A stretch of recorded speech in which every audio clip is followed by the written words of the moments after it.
Est-ce que tu avais mis en marche? Hein?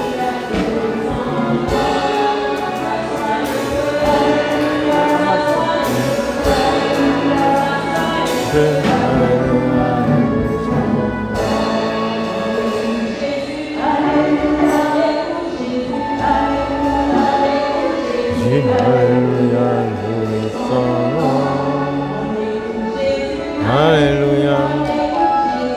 Alléluia. Alléluia. On va ensemble remercier Dieu. Je vous salue au nom de Jésus. Disons merci à notre Dieu. Merci Seigneur. Tu es merveilleux. Tu es bon. Tu es incomparable. Tu es infini. Et nous voulons te saluer, te remercier au nom de Jésus parce que tu es digne de nos louanges. Merci pour cette belle journée. Merci pour tout ce que tu fais dans nos vies. Que la gloire, l'honneur et l'adoration soient pour toi dans le précieux nom de Jésus. Amen. Amen. Merci.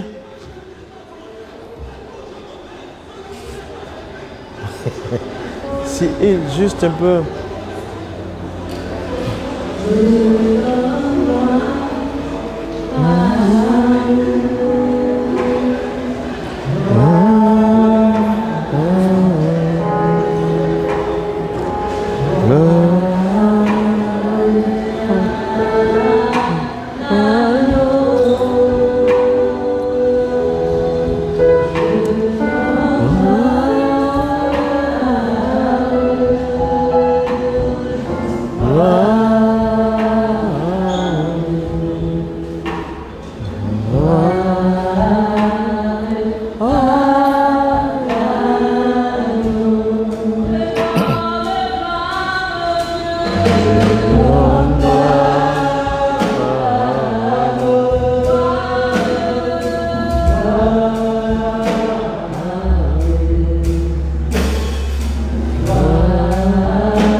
Merci. Dieu Tout-Puissant, que ton nom soit béni.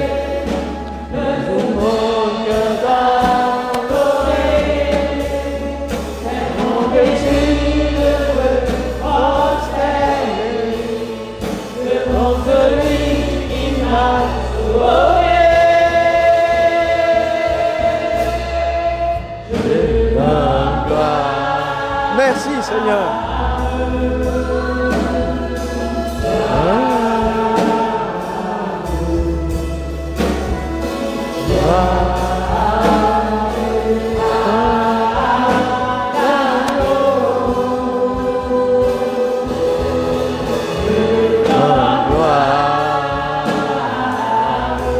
Merci Seigneur. Merci Jésus. Merci Éternel. Tu es bon, tu es merveilleux et tu es puissant.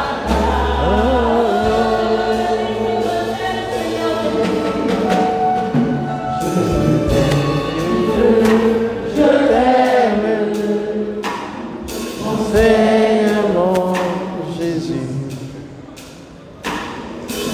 Ton amour suprême, tu as trouvé pour mon salut.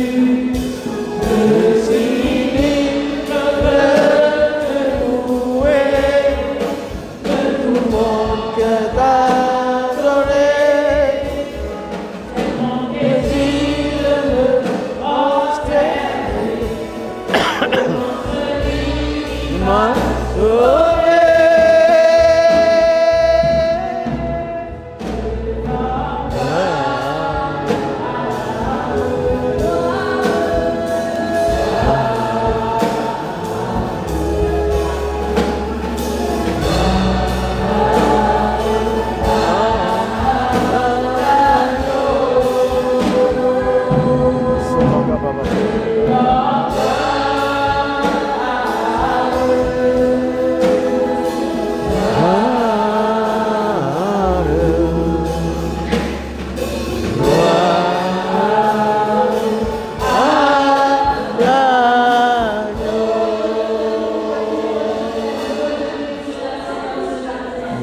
Seigneur.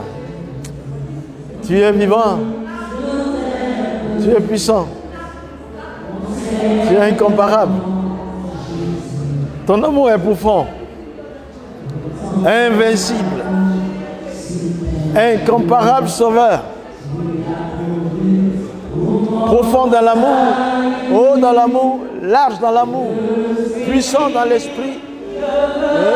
Te louer.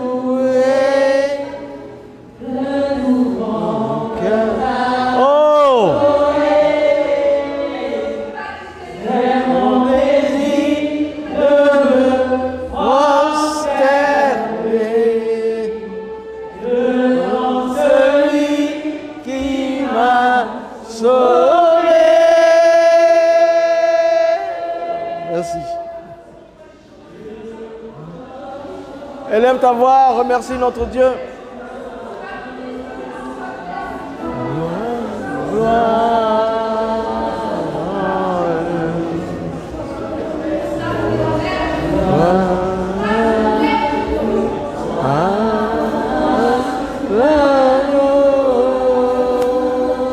Merci.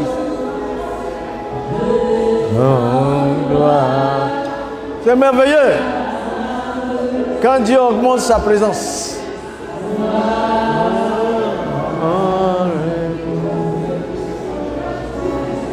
Quand Dieu nous touche de sa chaleur, de sa flamme, de son feu, de la profondeur de son amour.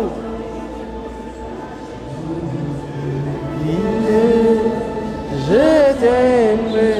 Pense aux paroles, hein? Mon Jésus. Amour suprême, qui a pourvu pour mon salut.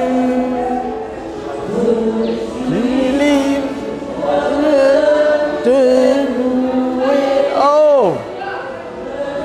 Ok. J'aurais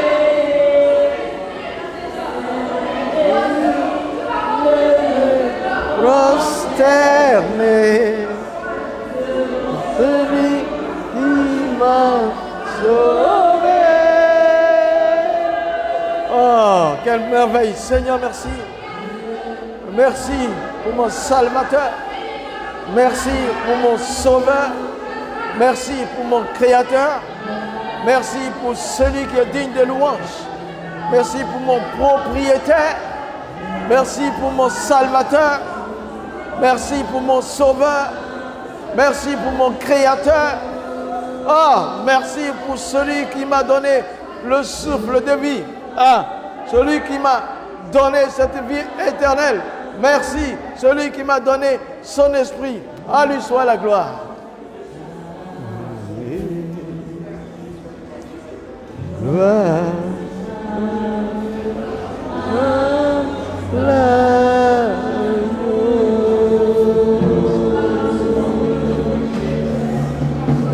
Alléluia. Merci Seigneur. Tu es vivant et tu es puissant. Tu es incomparable. Tu es célébré. Tu es élevé. Tu es béni. Tu es loué. Tu es magnifique. D'une beauté éclatante. Ton invincibilité n'a pas d'égal. Merci Seigneur. Au nom de Jésus. Amen, amen, amen, amen. Ça fait du bien, c'est comme une douche d'eau fraîche venant de l'esprit.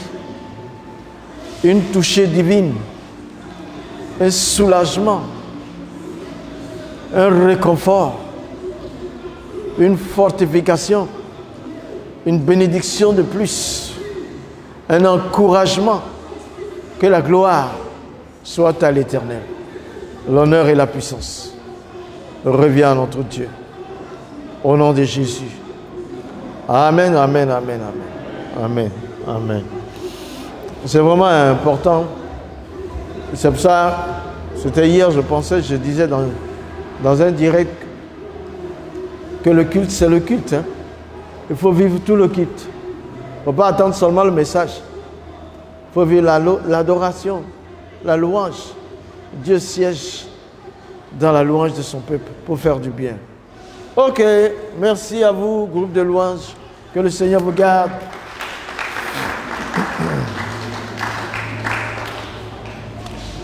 Merci aussi pour vos prières. Ma plus belle est arrivée. Quoique on peut fatiguer, mais si tu veux voyager, tu te fatigues. Si tu veux voir tes enfants, c'est normal que tu sois fatigué. Il n'y a pas de plaisir sans peine. Et toute adversité est une opportunité de croissance. Tout obstacle est une voie. Gardez ça en tête. Moi, je fais ma bataille de tous les jours avec. C'est pourquoi Jésus dit, je vous ai dit ces choses afin que vous ayez la paix à moi. Vous aurez des tribulations dans le monde, mais prenez courage, j'ai vaincu le monde. On dit la fin de ce verset 33 du chapitre 16 de Jean est plus fort que le début. Il faut qu'il y ait des tribulations pour qu'il y ait la grande victoire. Il faut qu'il y ait un combat pour qu'il y ait une grande victoire. J'aime prendre toujours l'illustration des fils de l'Afrique. Comme ce jeune Camerounais, ce boxeur camerounais qui part, qui est sans papier et qui a une opportunité. Il a un adversaire qui est le meilleur du monde. Et quand il a bien combattu avec celui-ci, face à celui-ci, tout le monde le veut. Plus l'adversité est élevée, plus ta célébration de ton grand Dieu à travers toi sera élevée. Vraiment, c'est ça. Il ne faut pas pleurer devant la muraille. Parle à la muraille au nom de Jésus. Et elle va s'effondrer.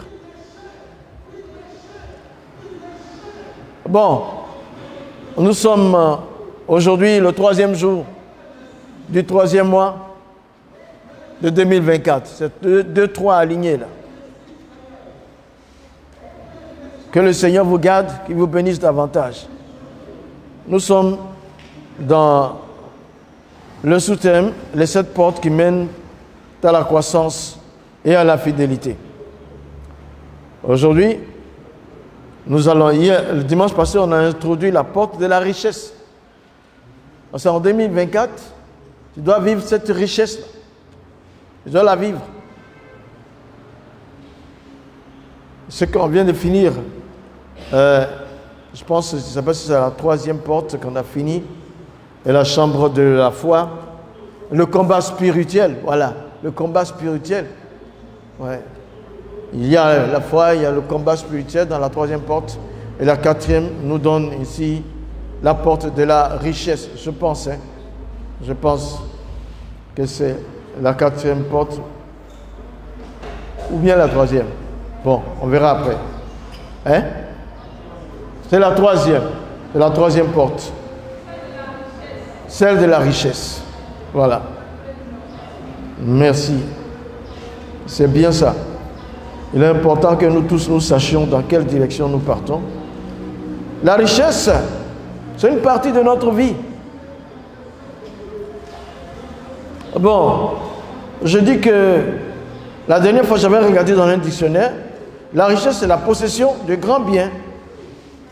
C'est une fortune, possession de grands biens. Voilà, tout simplement. Mais je peux dire aujourd'hui qu'il y a plusieurs sortes de richesses regroupées en deux. Il y a plusieurs sortes de richesses regroupées en deux. Plusieurs sortes de richesses regroupées en deux. Vous comprenez?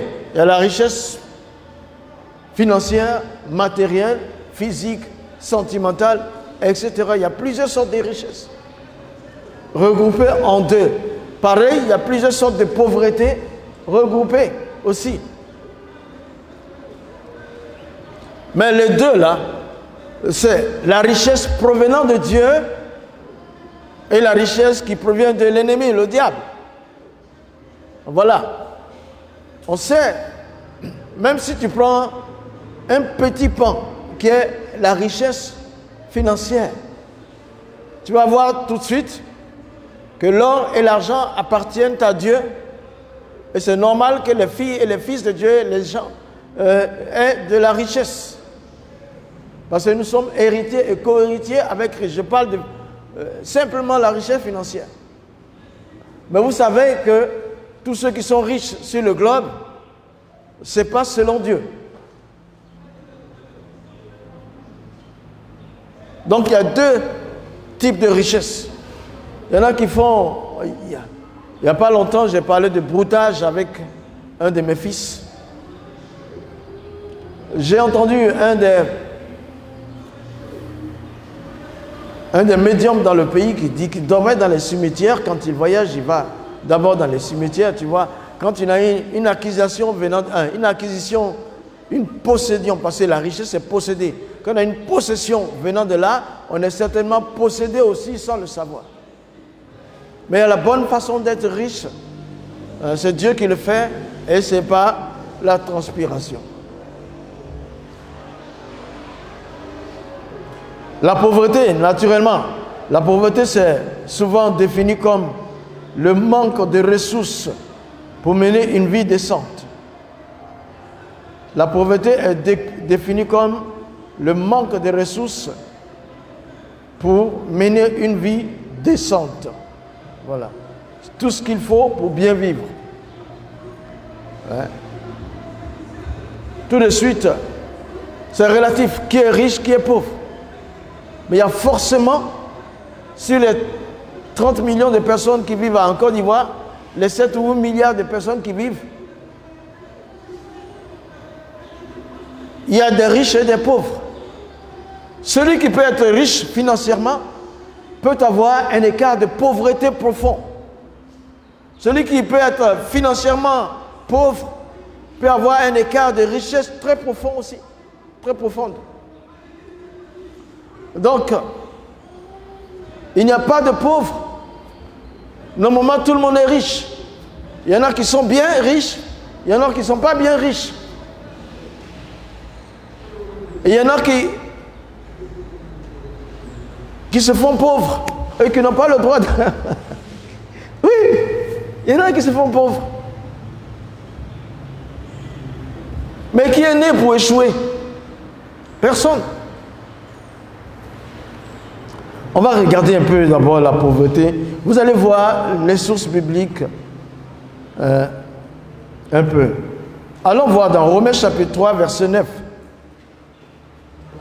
Romains déjà, pendant qu'elle cherche, Romains déjà, nous sommes dans le livre des doctrines, dans le Nouveau Testament. C'est Paul qui écrit à l'église de Rome. Mais vous savez que les Romains colonisaient toute la Palestine à l'époque. Et l'église était là. Même en plein Rome, il y avait l'église. Romains 3, verset 9. Quoi donc? Sommes-nous plus excellents? Nullement. Nous avons déjà prouvé que tous, juifs et grecs, sont sous l'empire du péché. On va un peu attendre, il dit, ici. Ici, les Grecs, c'est qui? C'est nous. Nous qui ne sommes pas juifs, nous sommes tous considérés comme des goïms, les Grecs, comme des Grecs, les gentils. Il dit quoi donc? Sommes-nous plus excellents? Ici, c'est un chapitre qui parle aux Juifs qui se sentaient mieux. Nullement. Car nous avons déjà prouvé que tous, les Juifs et les Grecs, sont sous l'empire du péché. Alors, ici, nous allons dire, c'est tous les êtres humains qui sont sous le joug du péché. Donc, ça veut dire que sous le joug de la pauvreté. Le péché n'est pas une richesse. C'est une descente, c'est une décadence, c'est une destruction. C'est le manque total. Donc le monde entier, quelles que soient les couleurs, est pauvre. Il y a une pauvreté. Donc si on ramène à nous ici en Côte d'Ivoire, peu importe que tu sois Baoulé, que tu sois Djoula, que tu sois Senufo, que tu sois Bété, que tu sois Tabana, que tu sois Kroumen ou Yakuba, tu es sous le joug du péché. Ça veut dire la pauvreté te poursuit depuis tout. C'est pauvre le péché. Parce que c'est la transgression de la loi de Dieu. Et quand on transgresse la loi de Dieu, on n'est pas en train de vivre autre chose que la vie hors de Dieu. Or, la vie hors de Dieu n'est jamais une richesse permanente. Ça peut être un type de richesse. Je veux rappeler ce témoignage que j'ai vécu il y a quelques années où j'étais à Bienne en Suisse, dans une église. Quand j'ai fini, quand je commençais à prêcher, je prêchais sur Rahab, la prostituée. Et à un moment donné, il y avait des pleurs dans le camp de ce côté-là, où il y avait beaucoup d'Africaines. Et à la fin du culte, je dis, mais je les ai approchés. Il y en avait qui disaient, pasteur, tu es venu là. Il y a une qui dit, moi, je ne sais pas comment m'en sortir. Mais je dis, de quoi? J'étais à Koumassi, dans une certaine dénomination. C'était moi qui dirigeais et la chorale et l'évangélisation. Et ça fait quelques années que je suis prostitué en Suisse. Ouais, dans le beau pays. Elle vit la misère des misères, mais elle a, dans une nuit, elle peut avoir 5000 francs suisses. Ça fait des millions de francs CFA. Une seule nuit. Et j'en vois, j'ai des immeubles à Abidjan. Vous comprenez? Des immeubles de pauvreté. Elle a un immeuble R+4. Donc elle a un loyer constant.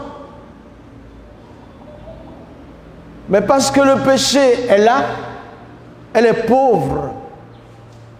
Même si ses parents sont à l'abri financièrement. Vous comprenez la pauvreté. Dieu voulait enrichir sa création. Il a enrichi sa création. C'est pour cela que, quand vous regardez dans la Bible, chaque continent a ce qu'il lui faut pour être indépendant. Chaque nation a ce qu'il lui faut pour se soutenir toute seule. Avec la gouvernance de Dieu. Mais quand les hommes ont commencé à gouverner le monde là, ils se sont mis sous le joug de Satan pour prendre le bien d'un continent, pour bien le bien d'un autre continent, pour appauvrir un continent, pour enrichir un autre. Donc, étant sous le joug du péché, c'est le dépouillement par-ci, l'embonpoint par l'autre. Au commencement, Dieu a créé l'univers avec une répartition exacte de richesses pour chacun d'entre nous. Alors là, vous allez comprendre l'action de Jésus-Christ qui est venu défaire le péché. Ce n'est pas seulement pour que nous allions au paradis, mais pour que nous soyons enrichis. Mais il y a plusieurs sortes de richesses. Quand je m'assois, quand je pense, quand je vis, je pense à ma vision, je pense à mes rêves, je dis mais je suis riche. On n'a pas la même pensée pour le développement durable pour nous autres serviteurs de Dieu que pour le politicien. Ce n'est pas la même chose. Nous voyons un développement durable qui commence par l'épanouissement des individus, la victoire sur le péché, l'affranchissement, et puis la distribution de l'amour du prochain dans toute la nation. C'est ainsi que l'environnement peut être construit par ceux qui connaissent Dieu, ne pas abîmer la création. J'étais jeune. J'avais 8 ans, 10 ans, 20 ans. On était plein de billes de bois dans cette nation. Il y avait des billes de bois. Il y avait des bois, il y avait des bois. Il y avait des billes, il y avait des billes. Il y avait des billes, il y avait des billes. Il y avait des billes de bois. Il y en avait, il y en avait, il y en avait.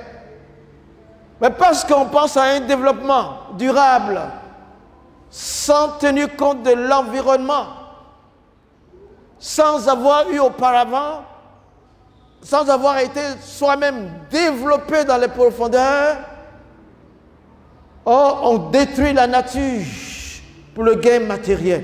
Est-ce qu'on se comprend? Tous sont sous le joug du péché. La pauvreté est dans les palais. La pauvreté est dans les usines. La pauvreté est dans les entreprises. La pauvreté est dans les palaces. La pauvreté, la pauvreté, la pauvreté. Il faut sortir du joug de la pauvreté. Telle est ma vision. Le développement durable, c'est l'épanouissement et la victoire sur la misère qui nous habite, né dans le péché, conçu dans le péché. C'est ça, il faut atteindre Jésus-Christ pour avoir une certaine dimension, pour comprendre le monde. Mais voici, je suis riche de mes pensées, parce qu'elles viennent du ciel. Je suis imbattable de mes pensées, parce qu'elles viennent du ciel. Tu ne peux rien faire, tu peux détruire ce corps, mais les pensées du ciel, tu ne peux pas enlever. Le développement qui vient du ciel, dans mon cœur, tu ne peux pas l'enlever. C'est ça le développement durable. Ce n'est pas les théories. Ce n'est pas les immeubles. C'est pour ça que Dieu dit, heureuse la nation dont l'Éternel est le Dieu, pour comprendre que vous ne pouvez pas vous développer sans Dieu. Autrement dit, vous êtes sous le joug de la misère. Il n'y a pas de race, sans exception. Sans exception. Alors, oh mon Dieu, c'est bien de pouvoir avoir la révélation des mystères cachés.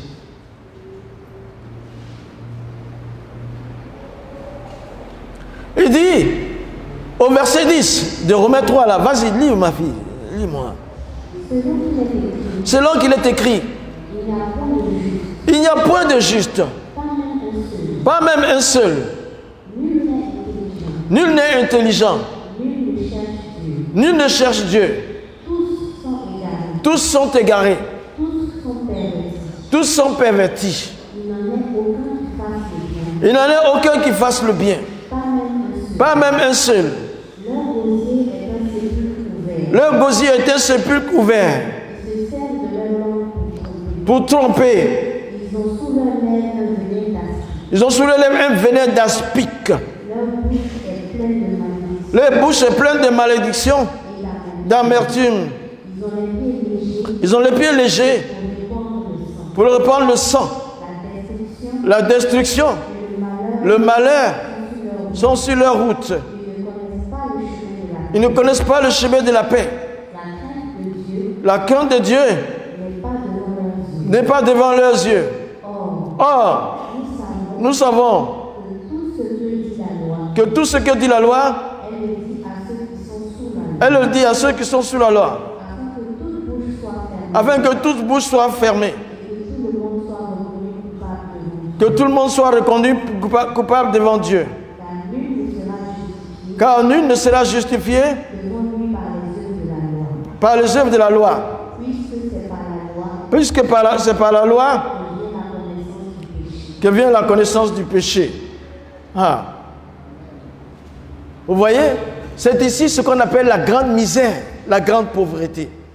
Regarde ce qu'il dit de leur gosier, ce qu'il dit de leur bouche. C'est ça que nous vivons aujourd'hui. Il y a la pauvreté dans les nations. C'est pourquoi je dis, je suis allé en Suisse, je ne vois pas les Suisses. Je vais en France, je ne vois pas les Français. Je vais au Burkina, je ne vois pas les Burkinabés. Je vais même au Cameroun, je ne vois pas les Camerounais. Je vais au Maroc, je ne vois pas les Marocains. Mais je vois la grande mission pour délivrer ces nations de l'emprise, de la misère et de la pauvreté. Si tu vois les peuples, tu vas les admirer dans leur Cadillac. Mais à la maison, ils souffrent. Il faut voir ce que toi tu peux faire. Il y a toujours quelque chose qu'on peut développer. Il y a toujours quelque chose qu'on peut arranger. Mais là, si on devait toucher chaque besoin, là, c'est Dieu qui dit. Toute la race humaine est sous l'emprise du péché. Toutes les nations, tous les peuples, toutes les ethnies, tous les ethnies, on sait tout. Les ethnies, une, n'est-ce pas? Toutes les ethnies, sans distinction, on est tous sous le péché, donc malades, pauvres du péché. Voilà la grande misère. C'est pas qu'aujourd'hui, je fouille ma poche, j'ai 1000 francs, j'ai 1300. C'est pas ça. Je ne suis pas né avec l'argent dans ma main. Celui qui est le premier à naître avec l'argent ça veut dire j'ai plusieurs richesses avant d'arriver à l'argent. Et tu avais 1 milliard de potentiel vie lancé, commandé par tes parents. Il y a un seul qui a réussi à devenir la vie. C'est ce que tu es, que je suis. C'est déjà une richesse. Le matin, tu t'es réveillé. Tu es venu ici. Ah! Tu es riche. Parce que tu peux faire plein de choses avec ta vie. Ceux qui sont pauvres, et ceux qui ne peuvent plus rien faire, qui n'ont pas pu se réveiller. Avant-hier, on m'a appelé depuis le Maroc. Une jeune dame, une sœur en Christ. C'est le moment de lui rendre hommage. Claudine Herman Kodjan, une Française journaliste chrétienne. Et le frère Abdelaziz, il m'a appelé Moussa. Notre sœur est partie. Elle s'est couchée la nuit. Le matin, elle ne s'est plus réveillée. Elle était là au Maroc. Elle faisait du bien à tout le monde. À partir de là, un cadavre ne peut rien faire. Mais quand tu te réveilles, tu peux tout faire. Mais elle a eu la richesse avant de se reposer. Pour les autres, c'est le repos. Quand tu as déjà rencontré Jésus. Donc tu es riche parce que tu es là. Combien tu donneras pour avoir... Le monsieur, j'ai dit ici, c'est un homme qui était riche.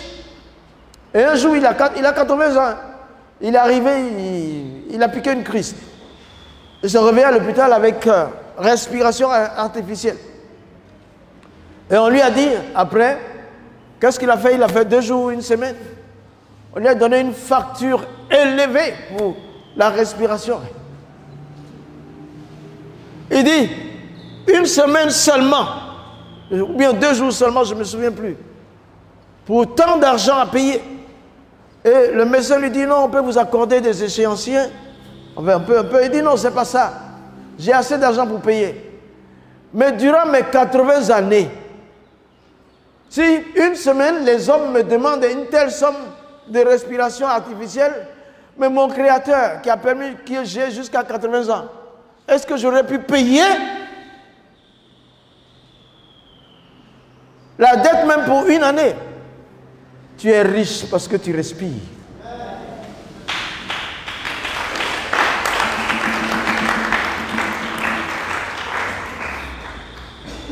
À partir de là, tout est possible. Il y a une deuxième sorte de pauvreté, le jugement des valeurs. Ma vie prend Romains 2, jugement des valeurs. Le jugement des valeurs. Commence au verset 1. Ça, c'est vraiment pour ceux qui jugent. On va voir si c'est quel type de jugement. Il y a plusieurs façons de juger, mais spécialement 2 façons. Ô homme, qui que tu sois, toi qui juges, tu es donc inexcusable. Car, en jugeant les autres, tu te condamnes toi-même. Puisque toi qui juges, tu fais les mêmes choses. Ici, c'est on fait juste un petit break. C'est une sorte de pauvreté, le jugement des valeurs par rapport aux autres. Continue. Nous savons, en effet, que le jugement de Dieu contre ceux qui commettent de telles choses est selon la vérité. Et penses-tu, ô homme, ceux qui commettent de telles choses et qui les fait, que tu échapperas au jugement de Dieu, ou, regardez bien ce verset 4 là, où méprises-tu les richesses de sa bonté, de sa patience et de sa longanimité, ne reconnaissez pas que la bonté de Dieu te pousse à la repentance. Mais par ton endurcissement, par ton cœur impénitent, tu t'amasses un trésor de colère pour le jour de la colère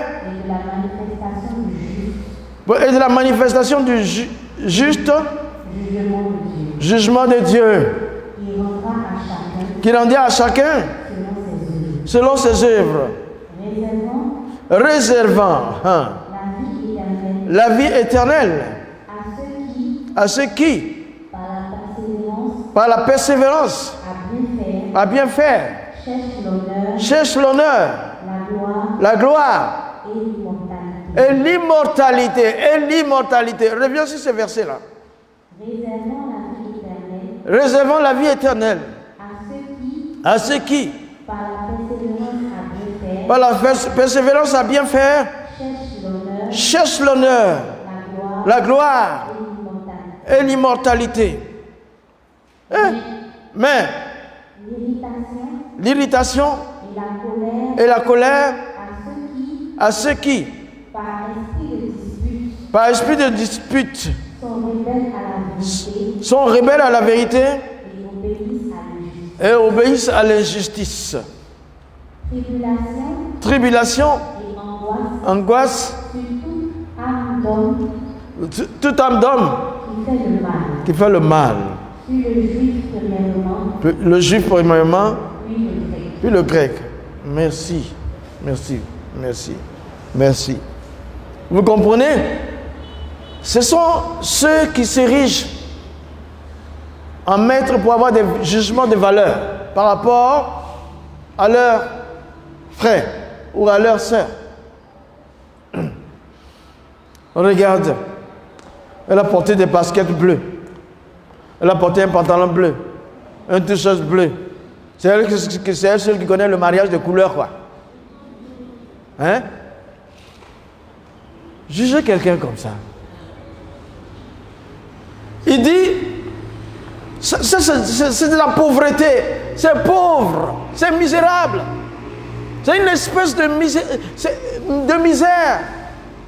Lui aussi, il n'a qu'à finir de chanter, on sait qu'il chante bien. Ah, il n'a qu'à quitter là. Ouh! Ça, c'est être misérable. C'est la pauvreté que tu fais que tu t'ériges en juge pour apporter des jugements de valeur à ton prochain.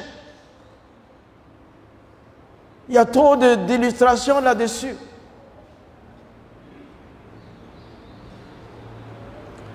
Il y a quelqu'un là-bas, le froid commençait, il a une très belle... Moi j'avais un manteau. Un manteau qu'on m'a donné, c'était un manteau. Il y a quelques années, je l'ai gardé, il me garde chaud. Mais tu vois quoi, c'est un manteau que tu dépasses. Tu dépasses. Ça n'a rien d'extraordinaire. Le gars a vu ça. Il s'est moqué de moi, il me dit, ah, c'est ce que tu portes. Attends, tu t'en vas dans cette ville-là. Voilà un manteau. Le manteau qu'il m'a donné. Quand j'ai mis ça sur mes épaules, avec ce que je portais. Waouh! Lui-même l'a dit, il me regarde. Et puis il dit, mais attends, je ne peux pas changer. Je dis, mais non, tu ne changes pas. Parce que le manteau était beau. Mais quand j'ai porté, moi je donnais encore un éclat au manteau là.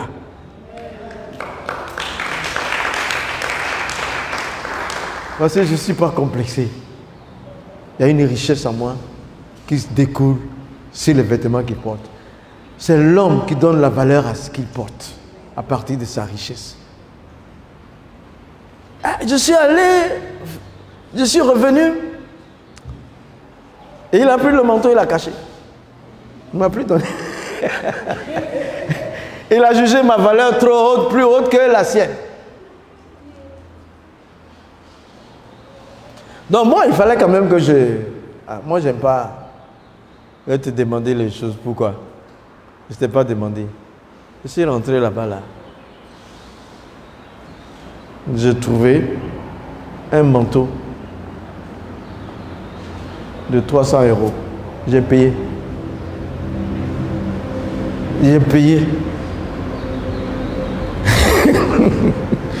Quand j'ai porté le manteau, le gars, il dit, sa bouche est fermée, on n'a pas pu déjeuner ensemble. Le jugement des valeurs, c'est la misère et c'est la pauvreté. Il ne faut pas juger ton prochain. Et il y a un qui dit dans une vidéo, là, on ne juge pas un livre par sa couverture. Il ne faut pas juger l'autre comme ça. C'est pauvre. Mais il y a une forme de jugement. Le jugement de la vérité. Dire à ton frère, ce que tu fais, c'est pas bon. Le Seigneur nous a donné ça. Regarde un peu.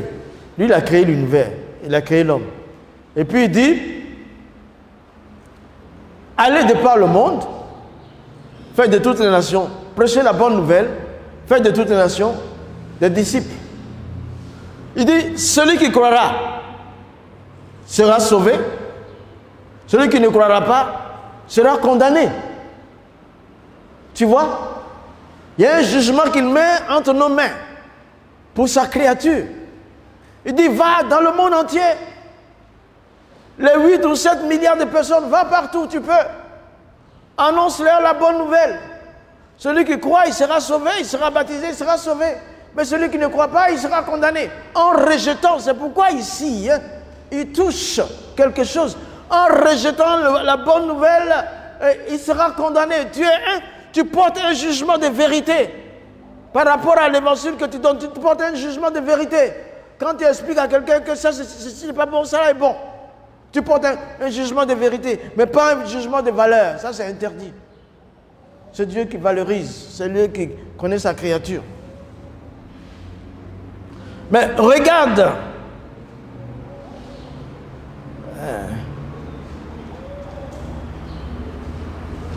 Le verset 5 revient dessus et le verset 7.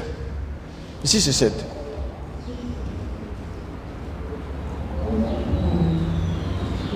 Mais par ton endurcissement et par ton cœur impénitent, tu t'amasses un trésor de colère pour le jour de la colère,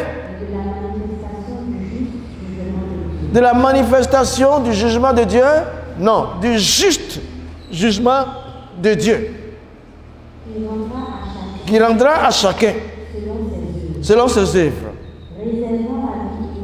Voilà, réservant la vie éternelle à ceux qui,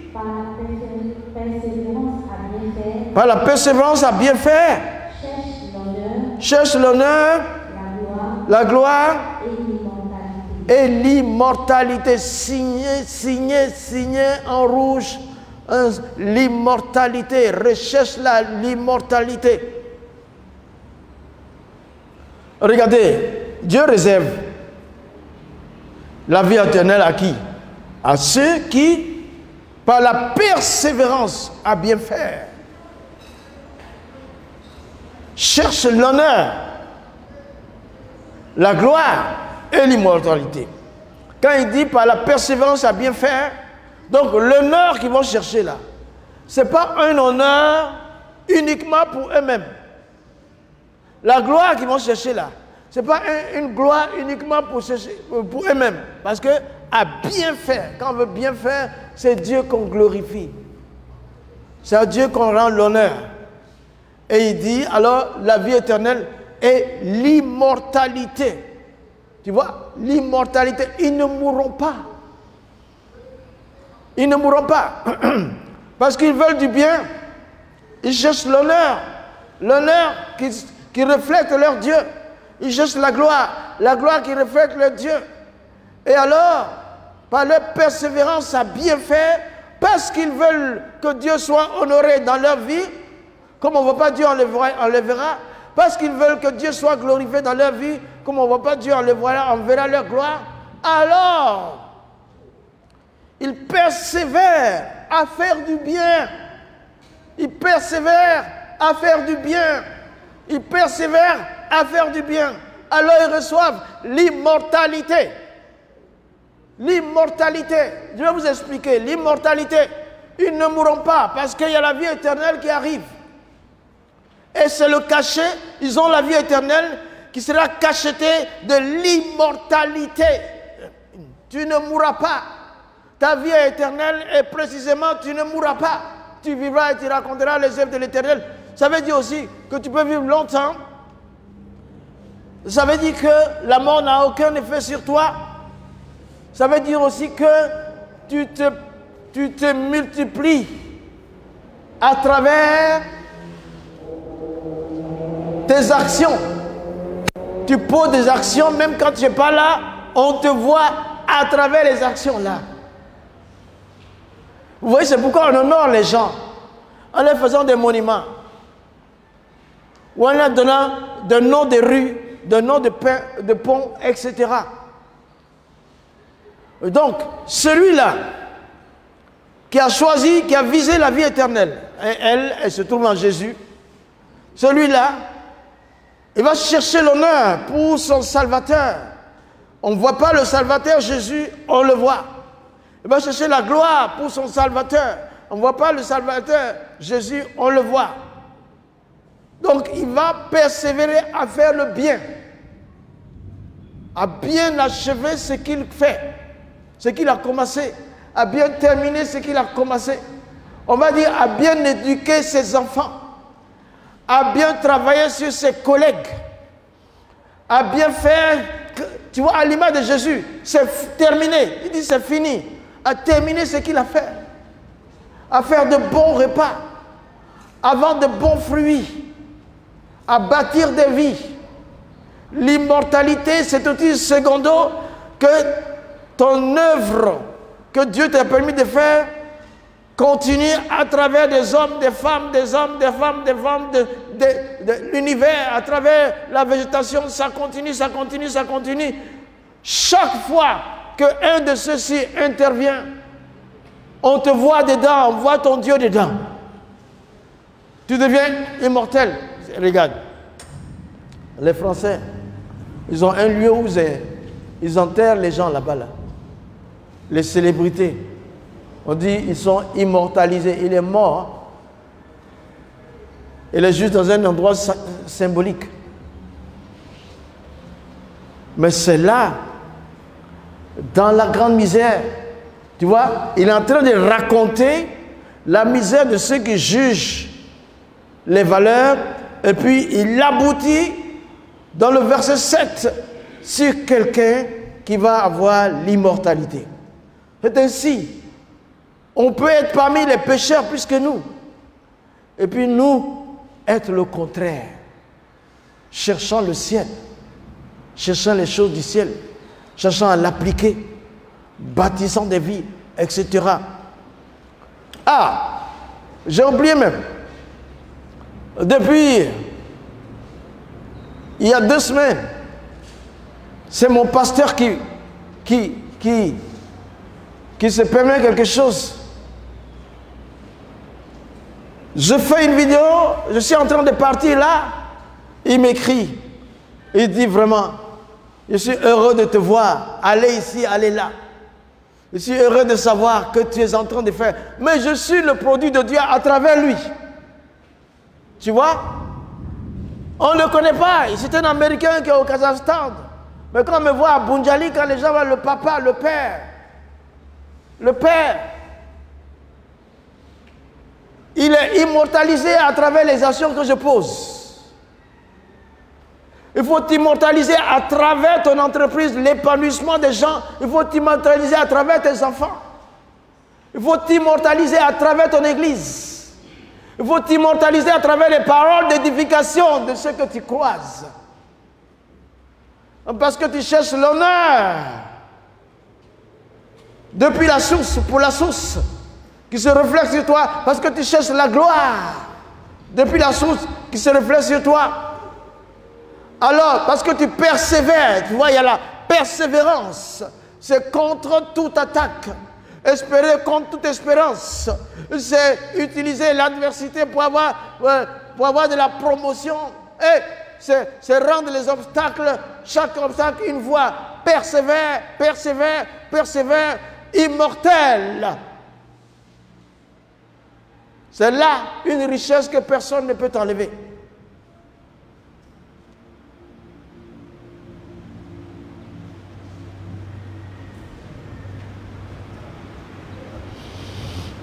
Ça, c'est un peu, on a vu un peu le type de pauvreté.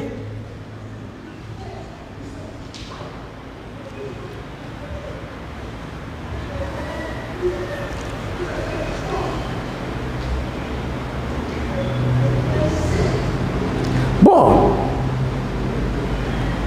type de richesse, ça c'est basique, c'est la base.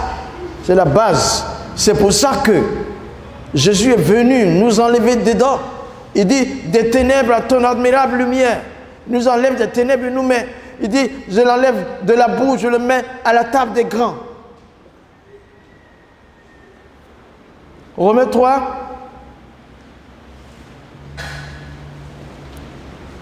On est dans le livre des doctrines. Dans le Nouveau Testament, il est très profond.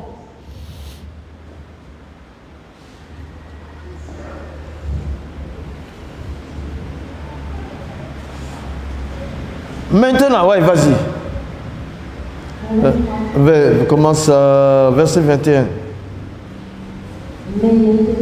Mais maintenant, sans la loi, est manifestée la justice de Dieu, à laquelle rend témoignage la loi et les prophètes. Merci. Ici, la justice de Dieu est manifestée. La preuve, elle est scripturaire. Les prophètes l'ont dit et la loi, les écrits l'ont dit. Vas-y. Justice de Dieu par la foi en Jésus-Christ. Pour tous ceux qui croient. Et il n'y a point de distinction. Merci ici un peu. Tout à l'heure, là, il a dit nous sommes pécheurs, il n'y a point de distinction. Ici, la justice de Dieu va venir en Jésus-Christ sans distinction. C'est-à-dire, Dieu va justifier ceux qui sont condamnés sans distinction. Tu peux être guéri, Ouabé, Sénouveau, Yacouba, Baoulé, tu peux être américain, français, que peu importe ta position sociale, peu importe ta couleur, Dieu, sa justice peut te justifier sans distinction. Ça veut dire Dieu peut t'enrichir avec sa justice. Pourquoi? Vas-y, 23. Tous ont péché, sont privés de la gloire de Dieu. Et ils sont gratuitement justifiés par sa grâce, par le moyen de la rédemption qui est en Jésus-Christ. Il revient pour dire que tous ont péché. Mais autant ils ont péché, ils sont gratuitement justifiés. Il y a une justice qui arrive, qui est gratuite, que personne ne peut fournir. C'est une justice scripturaire céleste du juste juge qui va arriver, te sortir du bourbier, te sortir de la mare des péchés, te sortir de la boue. C'est l'image, cette image-là, que par Jésus-Christ. Dans nos villages, il y a des latrines à ciel ouvert souvent. On met une dalle dessus. Supposons que la dalle cède. Que quelqu'un tombe dedans, dans cette boue d'excréments humains. Alors les gens sont là à lancer des cordes. Mais il y en a un qui arrive avec un vêtement blanc. Il ne lui dit pas, donnez-moi une corde. Il descend dans ce déchet nauséabond. Et il prend celui qui est dans la mare, là, et il le ressort. Ça, c'est l'image de Jésus-Christ. Tu es péché, tu es conscient dans le péché, mais il dit tous son péché sont privés de la gloire de Dieu, mais ils sont justifiés gratuitement par Jésus-Christ. Alors, il part de la misère à la richesse. Quand quelqu'un est injuste, il est dans la prison. Considéré injuste, il est coupable. Mais quand il est justifié, il est dehors. Et quand il est en prison, il est pauvre. Il est misérable. Parce que son activité est restreinte. Mais quand il est justifié, il est riche. Dieu veut nous enrichir gratuitement. Donc, verset 25. C'est lui que Dieu a destiné par son sang à être ceux qui croiraient, pour ceux qui victimes propriatoires, afin de sa justice,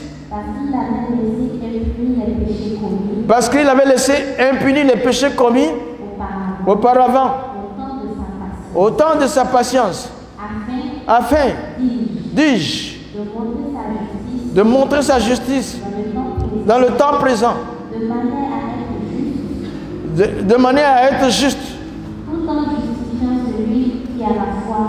tout en justifiant celui qui a la foi en Jésus. Eh les amis, là c'est la bonne des bonnes nouvelles, c'est la richesse des richesses. Il dit à un moment donné, il a laissé les gens vautrer dans le péché, dans l'ancienne alliance.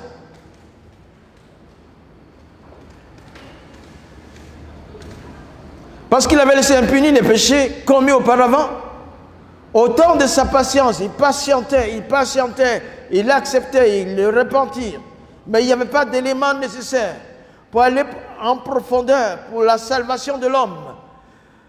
Paul est rempli de l'esprit et c'est un docteur de la loi et qui est entré dans la nouvelle alliance. Il dit, afin, dis-je, de montrer sa justice. Il faut que Dieu arrive à montrer sa justice. Mais s'il veut la montrer, il va condamner tout le monde. Mais il faut qu'il la montre quand même. Il faut qu'il prouve qu'il est juste. Dans le temps présent. Et pour prouver qu'il est juste, qu'est-ce qu'il fait? De manière juste. Pour montrer sa justice, il doit la faire de manière juste. Tout en justifiant celui qui a foi en Jésus-Christ. Voilà. C'est juste. Il y a trois justes là. Dieu doit montrer sa justice. Et de la manière la plus juste. Et pour ça, il va aller justifier ceux qui ont la foi en Christ. Tu vois? Sa justice comprend toutes sortes de richesses. Quand il te justifie, que tu n'es plus sous le joug de la condamnation, il t'accompagne de toutes sortes de richesses. Parce qu'il paye la rançon. Il paye la rançon. 1 Corinthiens 6, 20, il dit, 1 Corinthiens 6, 20, il dit, vous avez été rachetés à grand prix. Vous avez été rachetés à grand prix. Glorifiez donc Dieu dans votre esprit et dans votre corps qui lui appartiennent. Désormais, vous appartenez à Dieu. Et alors, il dit, vous êtes co-héritiers avec Christ.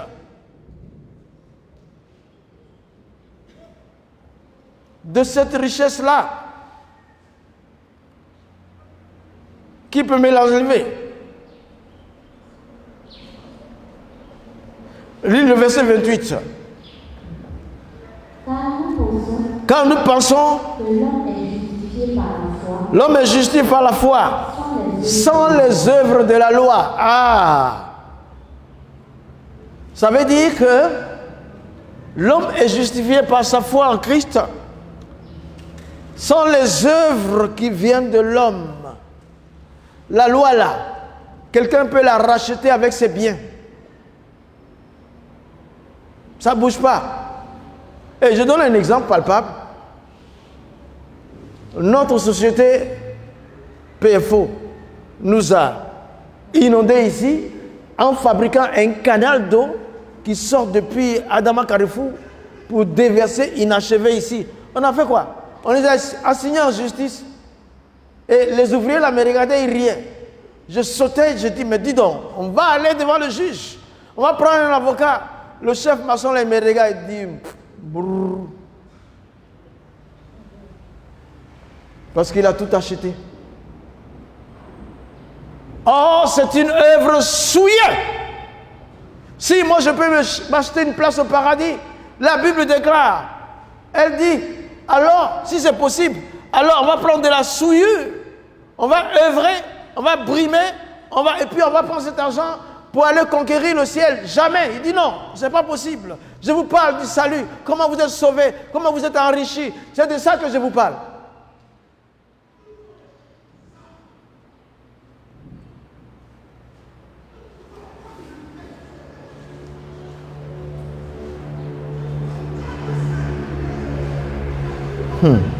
Alors, Ésaïe 64, au verset 6, il dit, c'est ça, les musulmans n'ont rien compris, ils veulent faire des œuvres pour aller au ciel. Ésaïe 64, verset 5 à 6.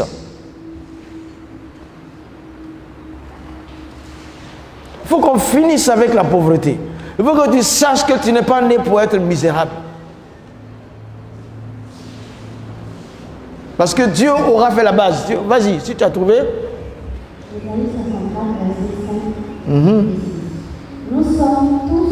Nous sommes tous comme des impurs. Et toute notre justice est comme un vêtement souillé. Nous sommes tous flétris comme une feuille. Et nos crimes nous emportent comme le vent. Il n'y a personne qui invoque ton nom, qui se réveille pour s'attacher à toi.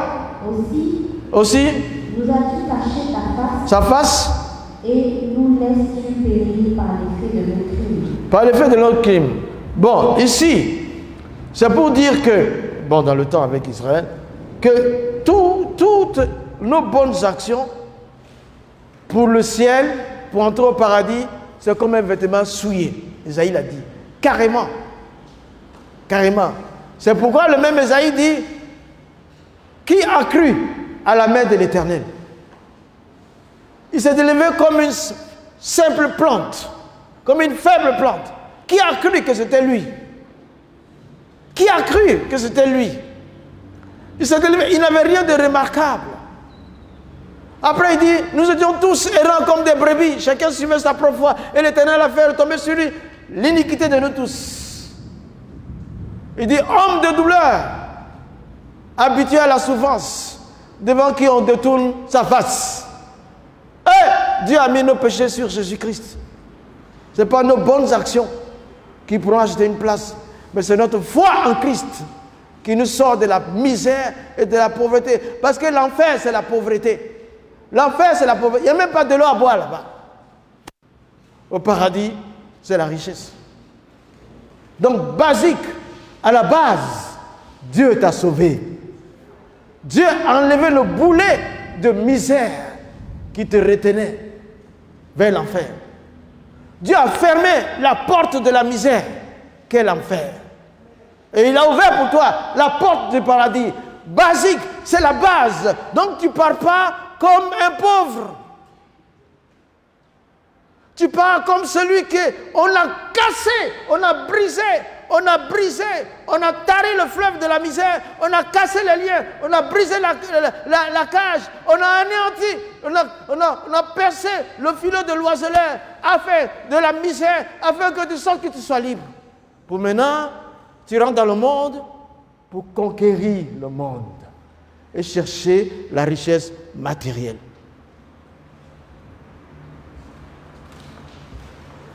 Je suis pauvre. Je n'ai rien. Tu n'as rien, donc tu vas en enfer. Voilà ce que ça veut dire. Dieu a enlevé la misère, la pauvreté. Maintenant, quand tu viens, tu es responsable, tu dois, tout ce qui est là, tu es enfant de Dieu, tu es co-héritier avec Christ. Tu dois faire comment tu vas faire, avoir tes plans, avec tes projets, pour avoir le matériel et les finances. C'est tout. Abana, je suis libre. Si le Fils t'affranchit, je suis libre.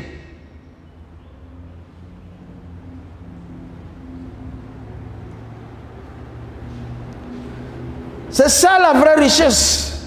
Tu possèdes ce que personne ne peut t'enlever. Quand le paradis est ouvert pour toi, tu possèdes la base solide.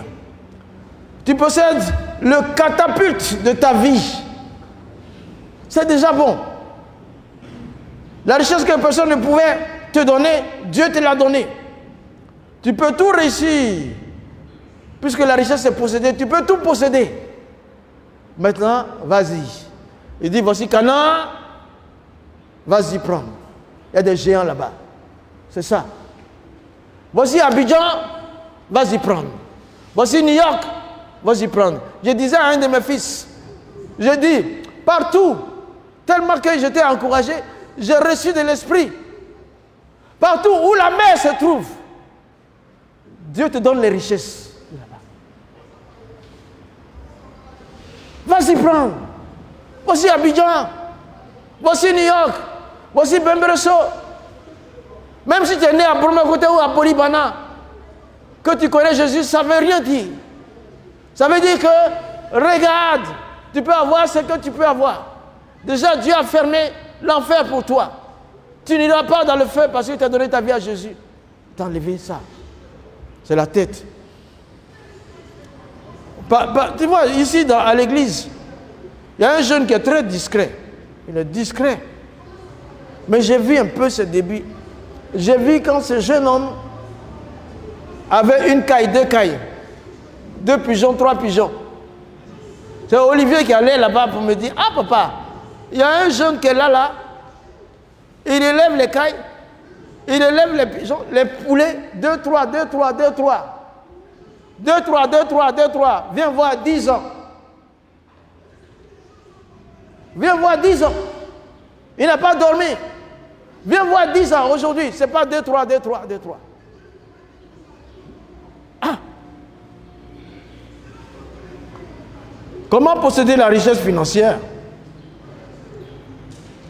La première des choses, il faut la formation.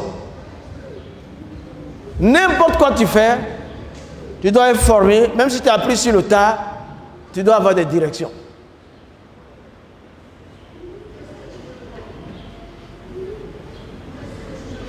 On nous prend, on dit, ah, va au marché, va vendre la poudre de maïs de maman.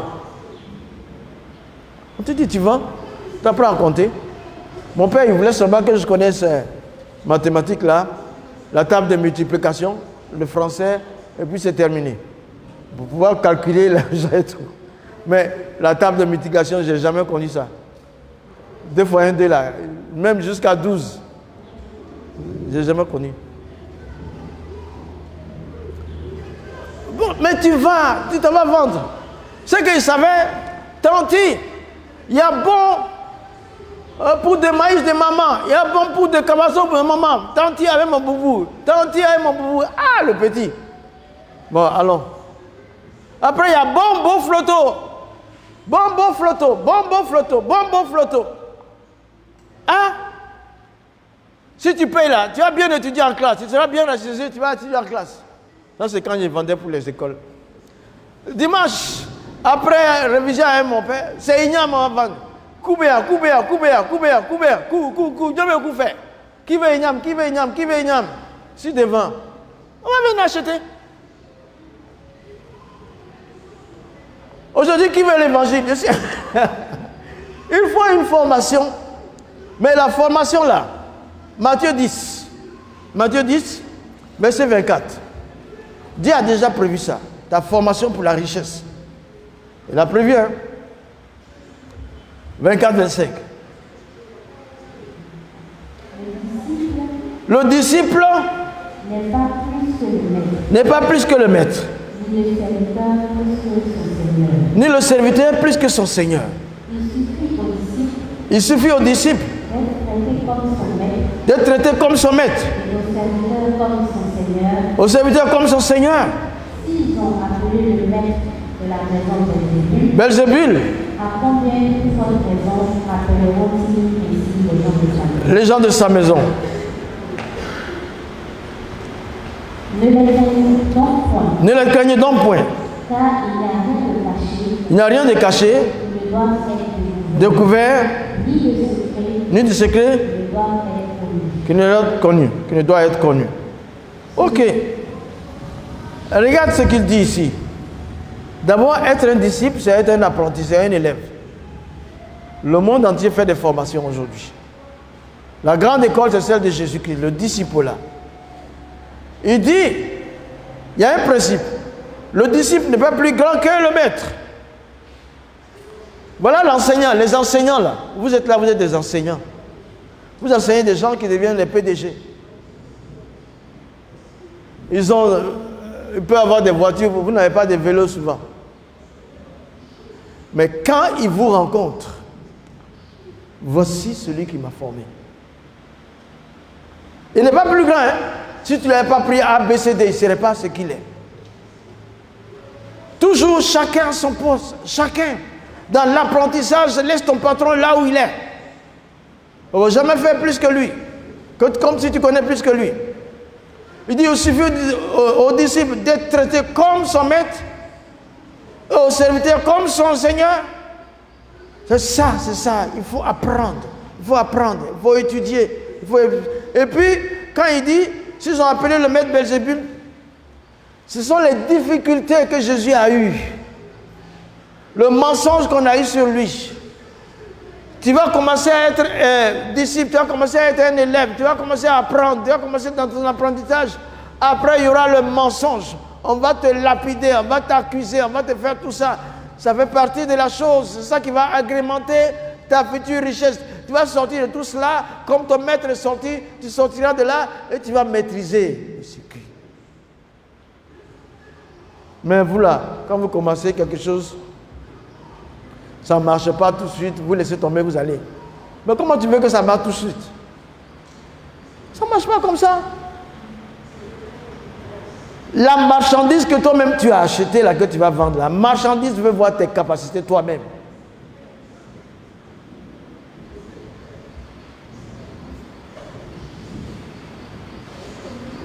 Apprenez à apprendre. Il dit, ne craignez point. Ne les craignez point. Je transfère ça. Aujourd'hui, il ne faut pas avoir peur de leur concurrence. Il ne faut pas avoir peur de ceux qui veulent t'enlever la foi. Il ne faut pas avoir peur de ceux qui veulent t'enlever ta vision, ton rêve. Et là, ici, ne les craignez donc point. Car il n'y a rien de caché. Tout complot qu'ils vont faire à ton sujet, ça va sortir. Parce que tu es enrichi de l'Esprit de Dieu qui est en toi. Apprenez, hein? Apprenez, apprenez.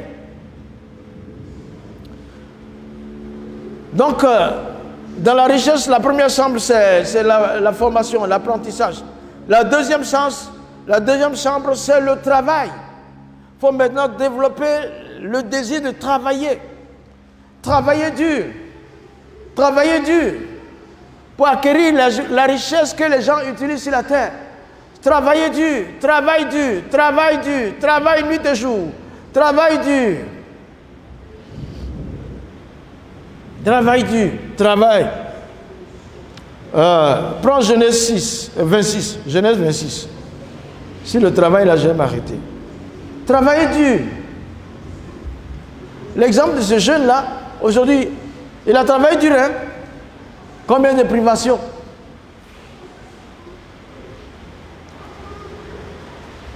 Genèse 26, versets 12 et 13. Isaac sema dans ce pays. Isaac sema dans ce pays. Et il recueillit cette année le centuple. Il recueillit cette année le centuple. Car l'Éternel le bénit. Regarde la dernière phrase. Pourquoi? Parce que l'Éternel l'a béni. Isaac sema, il a travaillé cette année-là, dans ce pays-là, à l'étranger. Il a recueilli au centuple de ce qu'il a sémé. Pourquoi? Parce que l'Éternel le bénit. Aujourd'hui, dans la Nouvelle Alliance, on va dire parce qu'il a donné sa vie à Jésus. Alors, c'est celui-là qui travaille dur. Celui qui a donné sa vie à Jésus, c'est celui-là qui travaille dur. Vous, quand vous avez donné vos vies à Jésus, vous êtes fatigué. Il y a la pluie aujourd'hui, je ne vais pas. Le Seigneur même connaît ma douleur. Je suis fatigué. Mais ton fatigué là, ce n'est pas ça qui va faire l'argent de l'entrepreneur. Comment tu auras pour toi-même?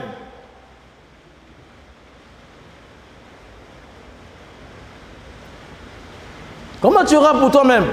Isaac a sémé, il a sémé à l'étranger, il a sémé, il s'est levé, il a sémé. Si tu regardes le contexte, c'est pendant la sécheresse. Pendant la sécheresse même qu'il a sémé, pendant que rien ne poussait, c'est là qu'il a sémé. Tu vois, cette richesse était enfouie en lui. Ça va depuis son éducation avec Abraham, son père. Abraham était riche financièrement au point que ses serviteurs étaient riches. Tu ne peux pas prospérer tout seul. Il faut que les autres qui sont avec toi prospèrent aussi. Il faut éliminer la misère et la pauvreté. Abraham était riche au point que ses serviteurs étaient riches. Il a communiqué quelque chose à son fils. Le travail, le travail, le travail. Et pendant, à l'étranger, pendant qu'il y a la famine, Isaac s'est levé, il a sémé. Il a sémé, il a sémé. Certainement que les gens disaient, oh, qu'est-ce qu'il est en train de faire là? Et il a récolté. Parce que l'Éternel était avec lui. Il n'y a pas de saison pour toi. Il n'y a pas de saison qui ne soit pas pour toi. Toutes les saisons sont bonnes pour toi. Toutes les saisons sont bonnes. Quand on dit c'est la mauvaise saison, ce n'est pas mauvais pour toi. C'est la bonne saison. Parce que tu as enrichi depuis le départ. Verset 13. Cet homme devint riche. Il alla s'enrichissant de plus en plus. Jusqu'à ce qu'il devienne fort riche. La base, c'est quoi? C'est Dieu. Il connaissait Dieu. Donc, l'argent qu'il reçoit, il sait ce qu'il va faire avec.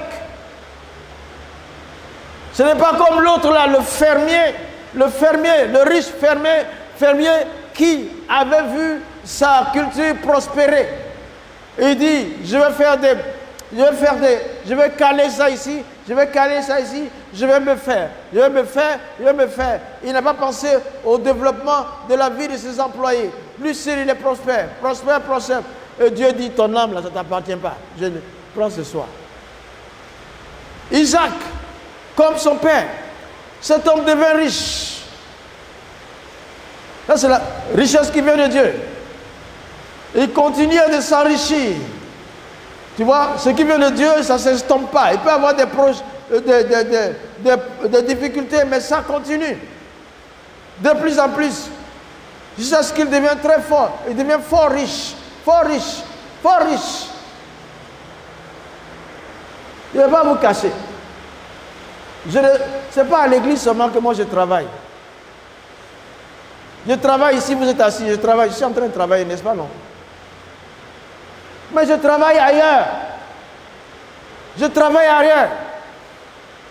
Parce que je ne veux pas être tenu par le bout du nez. Ici, je travaille, vous me donnez. Vous donnez à Dieu, vous me donnez. Ok, continuez de me donner. Ne cessez pas de me donner. Donnez encore plus. Je ne vais pas refuser. L'essentiel, je ne vais pas aller te demander. Mais après, je veux aller de l'avant. Ma vision, mon rêve ne s'arrête pas là. C'est toucher le monde entier. Si je vois un petit business, je peux faire, je fais. Ou bien, je vois un petit, je fais. Ça ne vaut pas mon temps, je fais. Un carré de laverie. Laverie, un carré comme ça, c'est ici. C'est ici, c'est petit comme ça. Je dis, moi je vais essayer avec ça. Les gens du quartier qui ont déjà deux pressings, un pressing, ils font des coups. On va prendre ça pour acheter ci pour nous. Mais ils ne connaissent pas que moi je suis venu là pour acheter tout. Je veux parce que je dois donner aussi. Je dois être un des plus gros financiers de l'église. Sinon le mieux pour l'œuvre de Dieu. Il ne faut pas t'arrêter à la richesse là. Si le paradis où on ne respire pas, où on n'est pas malade, où on n'a pas faim, on ne fait qu'adorer Dieu, la respiration, on ne parle pas de ça. Oui, où tu vas revêtir un corps glorieux. Tu n'as pas besoin de te saper déjà. Ton corps est déjà beau. Le paradis t'est ouvert.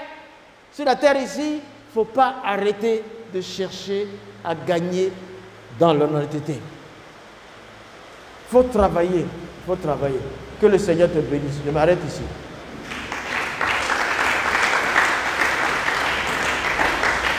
Ah, si c'est comme ça, tu as applaudi là. Il faut applaudir, hein.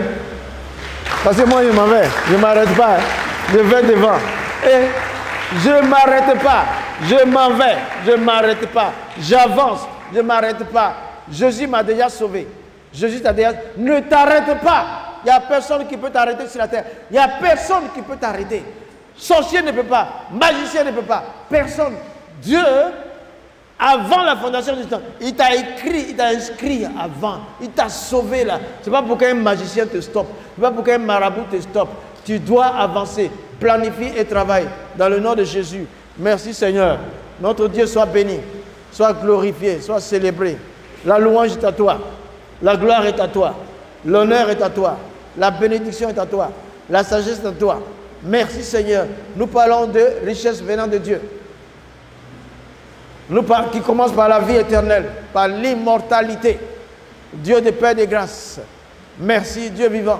Béni sois-tu. Remercie ton Dieu. Oui. Merci Seigneur. Tu vas voir que les jours qui arrivent, si tu commences quelque chose, oui, ça va commencer à fleurir. Ça va commencer. Commence quelque chose. Commence quelque chose. Commence quelque chose. Apprends quelque chose. Commence une activité. Le Seigneur est Dieu. Il est vivant. Il est puissant.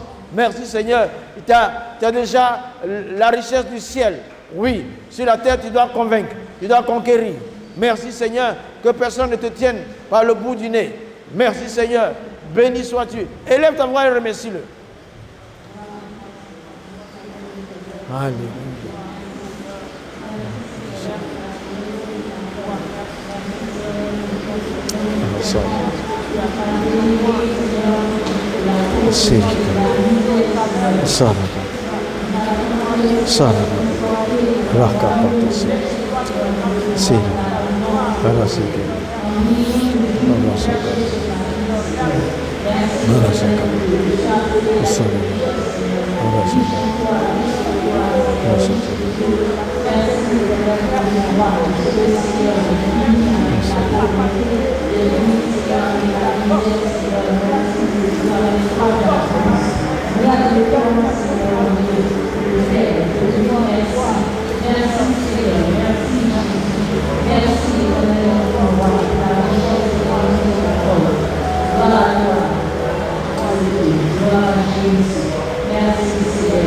Merci Dieu puissant.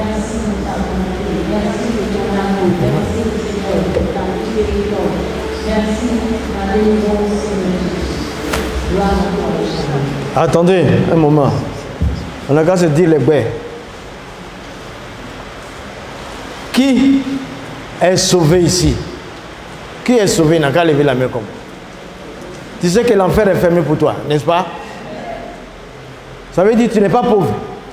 Proclame ce matin avec moi. Dans le nom de Jésus.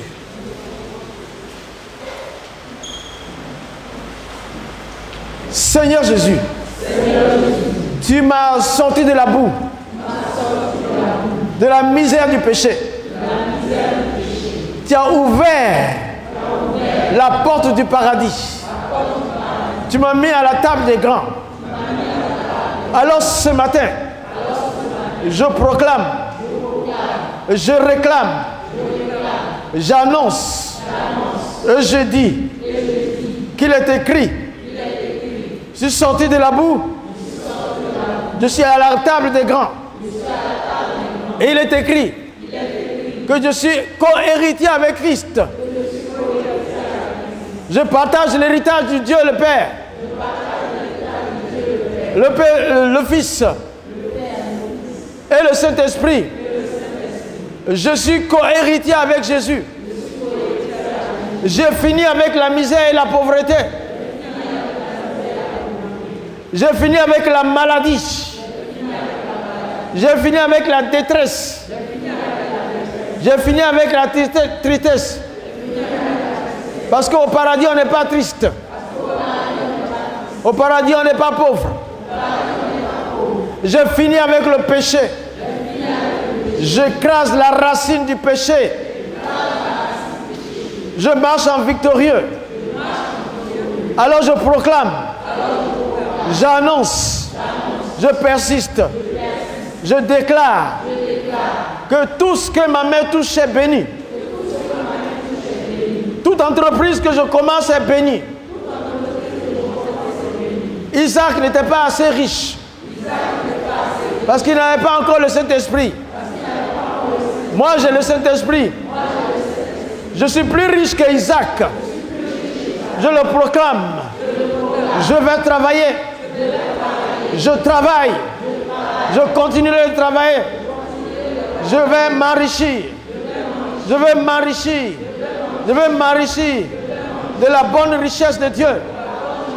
La richesse qui développe le cœur des hommes, le cœur des femmes, qui développe l'environnement, la richesse qui me donne l'immortalité par les bienfaits de Dieu.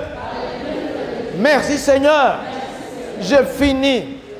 À la base, je ne suis pas pauvre, je ne serai jamais pauvre. Dans le nom de Jésus, la misère ne m'appartient pas. Je crée encore d'autres entreprises. Je crée encore d'autres activités. Je crée encore d'autres ministères pour la gloire de Jésus. Je peux. L'exploit est pour moi. Ah, avec Dieu, je fais des exploits. Avec Jésus, je suis plus que vainqueur. Je proclame que ma vie est la vie de Dieu. Je proclame la longévité, le bonheur et la grâce m'appartiennent. Je n'ai pas de place pour la maladie dans mon corps. Je m'adresse à celle qui est là, maintenant, dans le nom de Jésus. Et je proclame que maladie, sors, car tu es déraciné. Tu es déraciné. Sors, va dans les lieux arides. Je possède la vie éternelle et l'immortalité. Dans le nom de Jésus, je commande à l'esprit de mort d'aller dans les lieux arides, d'attendre au loin, afin qu'il soit jeté dans le temps de feu, afin qu'il soit jeté dans les temps de feu.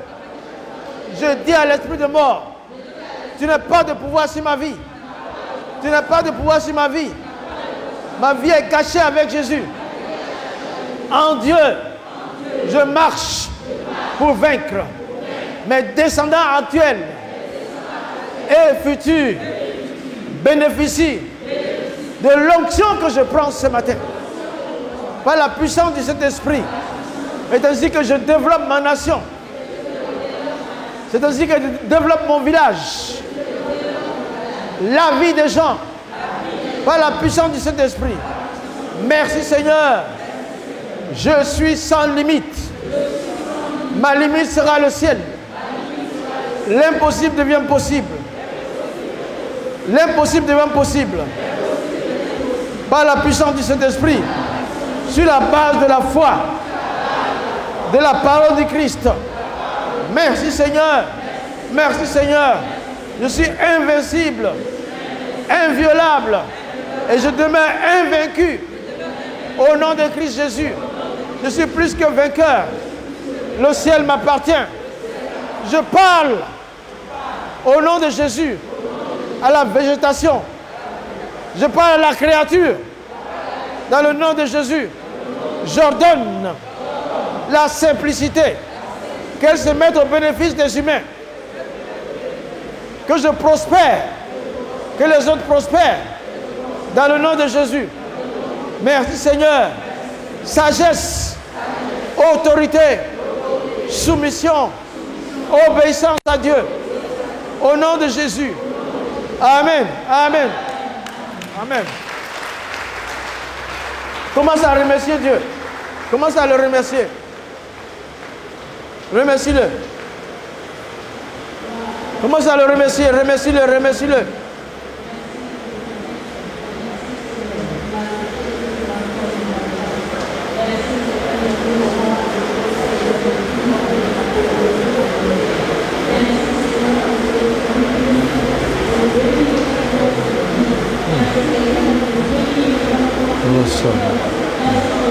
Remercie-le, remercie-le, remercie-le profondément, très fort.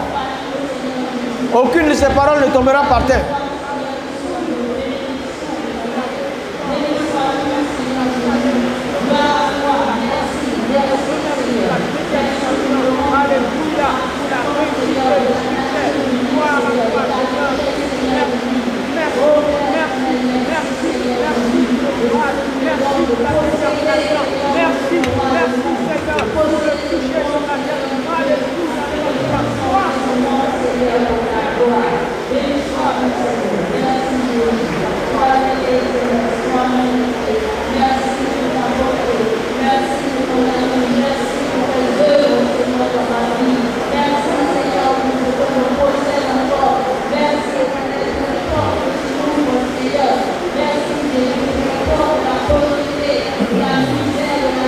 Remercie-le.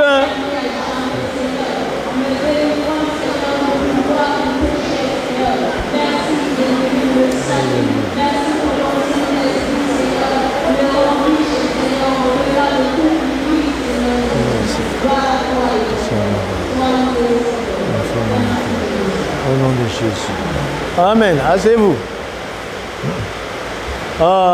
Juste pour l'Église, nous continuons de prier pour notre Église et le col qui est à l'Église ici, qui est dans l'Église. Le bâtiment ne renferme pas seulement l'Église, mais ça renferme le col aussi. Donc, qu'est-ce qu'on a fait dans la semaine? On a distribué les preuves techniques du travail que nous avons fait contre l'inondation et on a essayé de prendre des contacts. Il y a beaucoup d'espoir. Le Seigneur est vivant. Même pour tout le pays, il y a beaucoup d'espoir. Il n'y a pas de développement sans casser, mais nous croyons que Dieu nous réserve la bonne position et nous la garde pour la gloire du nom de Jésus. On a des contacts, mais nous comptons d'abord sur le Seigneur. Pour le moment, tout va bien, on est là. On continue, on va faire une prière encore pour l'Église. Notre Dieu soit béni et l'école. Notre Dieu soit béni, soit célébré. Merci Seigneur. Le nom de l'Église est apparu sur la liste. Mais Seigneur, notre Dieu, inondation, nous n'en connaissons plus avec la grâce de Dieu. Merci Dieu puissant. Merci Dieu béni. Nous croyons que nous allons demeurer ici en attendant de nous multiplier à partir de là. Gloire à ton nom, au nom de Jésus. Merci Seigneur. Merci Seigneur. Je prie pour l'école, l'Académie internationale bilingue, la bonne voie, que par le Saint-Esprit, cette année, il présente les premiers candidats au CEPE avec la grâce de Dieu. Merci Seigneur, Dieu Tout-Puissant. Ici, nous croyons que le Seigneur pourvoira à la victoire de ces enfants-là et à la victoire de l'école. Au nom de Jésus. Amen. Bon,